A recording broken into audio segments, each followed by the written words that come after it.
Hey guys, this is Lady Bill Baden coming to you from my car in the great state of Texas. I am exiting the Walmart parking lot. I would have been home at around 2:30, but I decided that I would stop by Walmart just to get a few things. And no, I'm not Black Friday shopping. I actually just wanted to get a couple of grocery items and some dog food.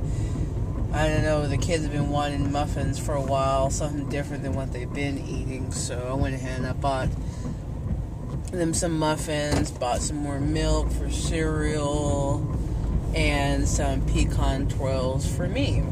I've been out since 11:30 p.m. trying to do deliveries for Uber Eats and DoorDash, and that was actually quite lucrative. On the Facebook pages I'm on, people say that it's always dead during Thanksgiving, and I would agree for during the day, but at night the fast food places are popping. Denny's, IHOP, those sort of places, they're typically open, but I didn't do any Denny's orders. I did McDonald's and Subway mostly. But yeah, so I want to wish you guys happy holidays. I hope you guys and gals had a great Thanksgiving. I went to the house of my boyfriend's uncle, and I brought my two kids, and I got to mingle and interact with my boyfriend's family. It was really awesome. I didn't get a chance to stop by my sister's place, but it's all good. She's usually doing her own thing, and she doesn't mind whether people stop on the day of, day after, whatever. So it's all flexible and all good. But what's interesting is that another holiday has passed without the ex-husband, the person who I suspect is possibly narcissistic, calling the kids, responding back to the video message that they left him saying happy Thanksgiving, hi daddy. No response whatsoever. I sent out a Thanksgiving card that both children signed. No reply. But I should say it's not really interesting. It's interesting in the way that the ex-husband will say in one breath that he really misses the kids, but he won't call them. He won't take out any time to see them. He didn't want to take out any time to try to have them for the Thanksgiving break, but yet he misses them so much. But there's one positive about today. The kids were surrounded by people that they could have fun with. They were able to get out of the house. They've seen their grandmother within the last day or so. They've been out. I've taken them to Wendy's. I've taken them to the library. They've been able to play with their tablets and relax and watch movies on Disney Plus. So it's been a pretty fun week so far. And I didn't have to stress out about being stuck at the ex-husband's relative's house. Now, in the past, I have to say that when we did gather at his sister's house, it wasn't too bad, but I don't recall her fixing a turkey, but maybe once. Usually, her husband would fix this giant pot of pasta with like meatballs and sausages and other meat. Like, it was actually pretty good, but that's what they always had. There's no variation. And I had to deal with the ex-husband's mom, who was always in La La Land. I mean, she's a nice lady, on his face, but long story, guys, long story. Anyway, I didn't have to spend Thanksgiving with the ex-husband or his family. I never received an invitation from them, and even if I did, I wouldn't accept. I would just tell them, I'm sorry, I have plans, thank you for inviting me. Since my oldest birthday, where the ex-sister-in-law and the ex-mother-in-law showed up, I haven't heard a word from them. And the ex-sister-in-law claimed that she was going to stay in touch, and she really wanted to spend time with the kids. I understand, she has a busy life and everything, but it's all talk. It's all talk. She'll pop up, or the ex-mother-in-law will pop up, and I won't see them for several months. And it was kind of like that when I was married to the ex-husband. Not so much with the ex-mother-in-law, because I saw her more often, but it was pretty much the same way with the ex-sister-in-law. But she hasn't made any real attempt to connect with me or the kids again. But whatever, the further I distance myself from the suspected narcissist, the better. Now, I want to talk about the subject of isolation. When I was growing up, I would see in movies and read stories where controlling men would monitor their women. They would monitor every step. They would monitor every dollar they took. They didn't want them to have friends. They were very, very controlling and abusive, because the idea was to separate them from support systems. Now, with the ex-husband, he didn't mind, or at least I thought he didn't mind, if I went out and socialized with friends, male or female. He didn't seem to mind going over to my parents' house or my sister's house or visiting with my family.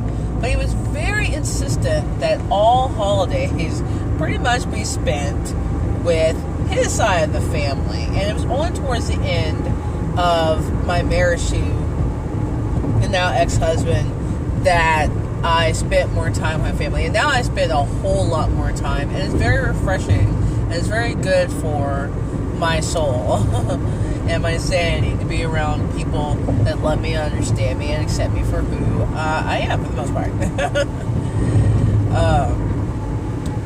But I was grade plus supply, because while I had friends I could, go out and meet up with, I did have a really close circle of friends that I could hang out with outside of the underground music culture that I'm a part of. And yes, I had, my family and everything, but pretty much, I was, hanging out and being with that suspected narcissist.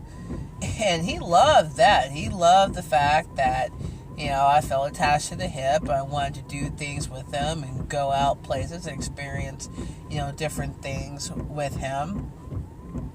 But when it became apparent to him that he wasn't number one, even though part of that was because of his verbal, emotional, and psychological abuse, he began to be a little bit ornery, talk down on the underground music culture and scene that I was a part of. He didn't really talk down on my friends too much, but it became very clear that if we didn't do things with his family, there was going to be a problem. So he isolated me from my family. And when you look at the situation, you would think, oh, well, he just wants, her to be part of the family, and, he really loves having her around. He loves her company. But it was a lot more than that. It was about control.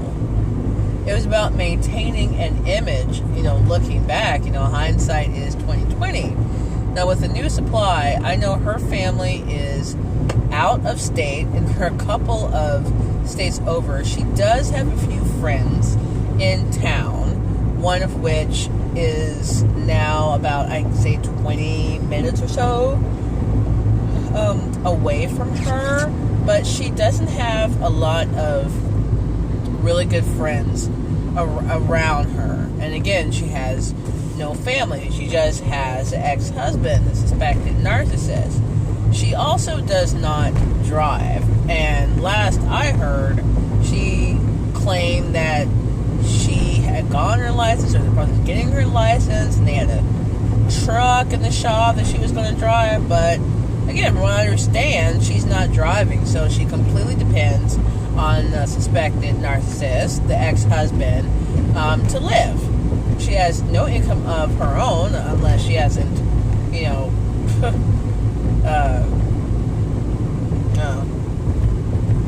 well, there's a lot of things she hasn't been truthful about from what I've seen, but you know, unless she has something stashed away, it doesn't seem like she has any real money to her name. She has a baby that is not the ex-husband that she has to take care of, so she's essentially trapped. She's more trapped than I was, and she's more isolated than I was, and that plays right into a suspected narcissist's hands.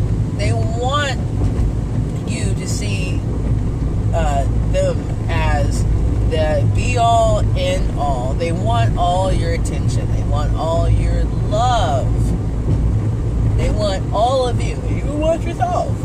I know it sounds silly, but you know, I don't think the ex-husband would say no if he were able to get someone's soul in exchange for complete servitude. He is looking for someone who's submissive, which the new supply is. She's also very gullible and naive for someone who's supposed to be a critical thinker and a problem solver and quote-unquote intelligent.